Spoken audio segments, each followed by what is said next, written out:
forever on fire.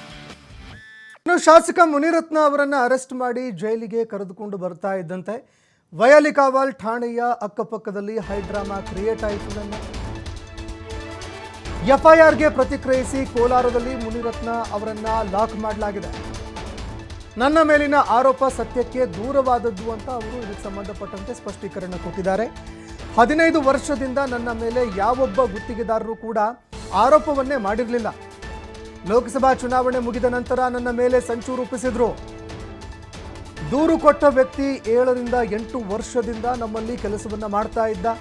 ಯಾರು ದೂರು ಕೊಟ್ಟಿದ್ದಾರೆ ಅವರು 7-8 ವರ್ಷದಿಂದ ನನ್ನ ಬಳಿಯಲ್ಲಿ ಕೆಲಸ ಮಾಡಿದ್ದಾರೆ. ಇವತ್ತು ಯಾರ ಧ್ವನಿಯನ್ನು ಕೂಡ ಬೇಕಾದರೂ ಎಡಿಟ್ ಮಾಡಬಹುದು.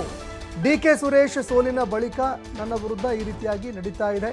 ಒಕ್ಕಲಿಗರ ದ್ರೋಹ ಬಗೆಯುವ ವ್ಯಕ್ತಿ ನಾನಲ್ಲ ಅಂತ ಬಂಧಿತ ಮುನಿರತ್ನ ಇದಕ್ಕೆ ಸಂಬಂಧಪಟ್ಟಂತೆ ಪ್ರತಿಕ್ರಿಯೆ ಕೊಟ್ಟಿದ್ದಾರೆ.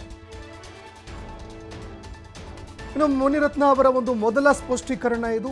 ಈ ಒಂದು ಪ್ರಕರಣಕ್ಕೆ ಸಂಬಂಧಪಟ್ಟಂತೆ ಅವರು ಸ್ಪಷ್ಟೀಕರಣ ಕೊಟ್ಟಿದ್ದಾರೆ. 15 ವರ್ಷದಿಂದ ನನ್ನ ಮೇಲೆ ಯಾವೊಬ್ಬ ಗುತ್ತಿಗೆದಾರರು ಕೂಡ ಆರೋಪ ಮಾಡಿಲ್ಲ. ಇದೆಲ್ಲವೂ ಕೂಡ ಸತ್ಯಕ್ಕೆ ದೂರವಾದದ್ದು. ಲೋಕಸಭಾ ಚುನಾವಣೆ ಮುಗಿದ ನಂತರ ನನ್ನ ಮೇಲೆ ಸಂಚು ರೂಪಿಸಿದ್ದಾರೆ. ಇನ್ನು ದೂರು ಕೊಟ್ಟಿರುವಂತಹ ವ್ಯಕ್ತಿ 7-8 ವರ್ಷದಿಂದ ನಮ್ಮಲ್ಲಿ ಕೆಲಸವನ್ನು ಮಾಡ್ತಾ ಇದ್ದ. ಇವತ್ತು ಯಾರ ಧ್ವನಿಯನ್ನು ಬೇಕಾದರೂ ಕೂಡ ಈ ರೀತಿಯಾಗಿ ಡಬ್ ಮಾಡಬಹುದು, ಎಡಿಟ್ ಮಾಡಬಹುದು ಅಂತ ಅವರು ಸ್ಪಷ್ಟೀಕರಣ ಕೊಡುವಂಥದ್ದನ್ನು ಮಾಡಿದ್ದಾರೆ.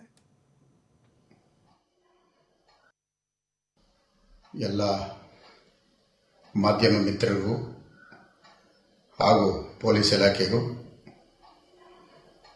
ಏನು ನಿನ್ನೆ ಒಂದು ಪತ್ರಿಕಾಗೋಷ್ಠಿ ಕರೆದು ನನ್ನ ಬಗ್ಗೆ ಕೆಲವು ಆರೋಪಗಳು ಮಾಡಿದ್ದಾರೆ.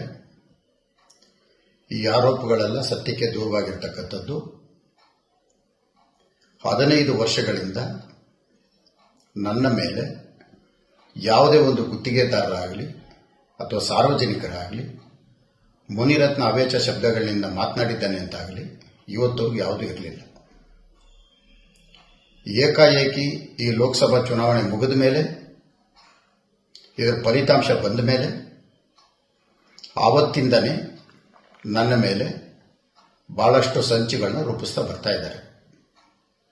ಅದರಲ್ಲಿ ನಿನ್ನೆ ಪತ್ರಿಕಾಗೋಷ್ಠಿಯಲ್ಲಿರ್ತಕ್ಕಂಥದ್ದು ಒಂದು ವಿಷಯ.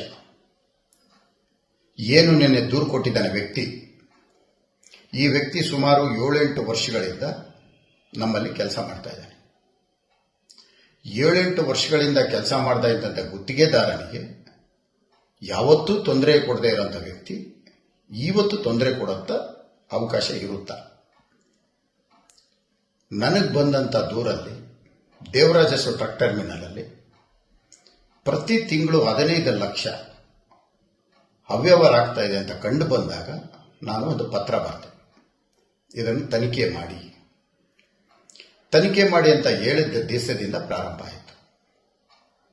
ಯಾವುದಾರ ಒಂದು ರೀತಿಯಲ್ಲಿ ಸಂಚು ರೂಪಿಸೋದಕ್ಕೆ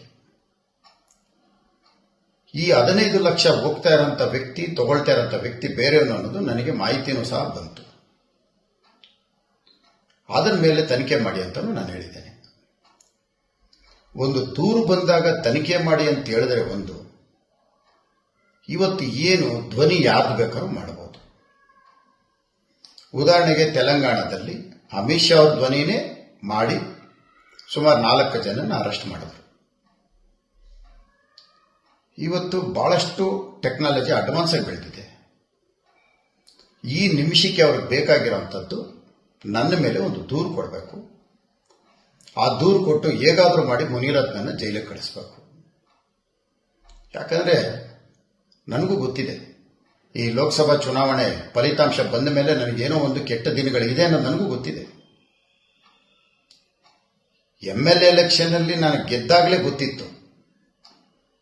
ಅದಾದ್ಮೇಲೆ ಮತ್ತೆ ಲೋಕಸಭಾ ಚುನಾವಣೆ ಆದ್ಮೇಲೆ ಇನ್ನೂ ಚೆನ್ನಾಗಿ ಗೊತ್ತಿತ್ತು. ಜಂಟಿ ಕಾರ್ಯಾಚರಣೆ. ವಿಧಾನಸಭಾ ಚುನಾವಣೆಯಲ್ಲಿ ಸೋತ ವ್ಯಕ್ತಿ ಮೊನ್ನೆ ಡಾಕ್ಟರ್ ಮಂಜುನಾಥ್ ವಿರುದ್ಧವಾಗಿ ಸೋತಂತ DK ಸುರೇಶ್, ಇದು ಜಾಯಿಂಟ್ ಆಪರೇಷನ್ ಒಂದು ಸಂಚಿದು. ಈ ಸಂಚಲ್ಲಿ ಬಲಿಯಾಗಿರ್ತಕ್ಕಂಥದ್ದು ಒಂದು ವ್ಯಕ್ತಿನ ಬಳಸ್ಕೊಂಡಿರತಕ್ಕದ್ದು, ಅದರಲ್ಲಿ ಗುತ್ತಿಗೆದಾರನಾಗಿರ್ತಾನೆ ಚೇಳುವರಾಜು. ಹಾಗೂ ಒಕ್ಕಲಿಗ ಸಮಾಜದ ಮೇಲೆ, ಒಕ್ಕಲಿಗರ ಮೇಲೆ ಇಲ್ಲಿವರೆಗೂ ಒಂದು 20 ಜನರ ಮೇಲೆ ಅಟ್ರಾಸಿಟಿ ಕೊಟ್ಟಂತ ವ್ಯಕ್ತಿ ಇವತ್ತು ನನ್ನ ಮೇಲೆ ಕೊಟ್ಟಿರ್ತಕ್ಕಂಥದ್ದು. ಲಕ್ಷ್ಮೀದೇವ್ ನಗರದಲ್ಲಿ ಕಾರ್ಪೊರೇಟರ್ ಆಗಿದ್ದಂಥ ವ್ಯಕ್ತಿ ಅದೇ ಬಡಾವಣೆಯಲ್ಲಿ ಸುಮಾರು 8-10 ಜನರ ಮೇಲೆ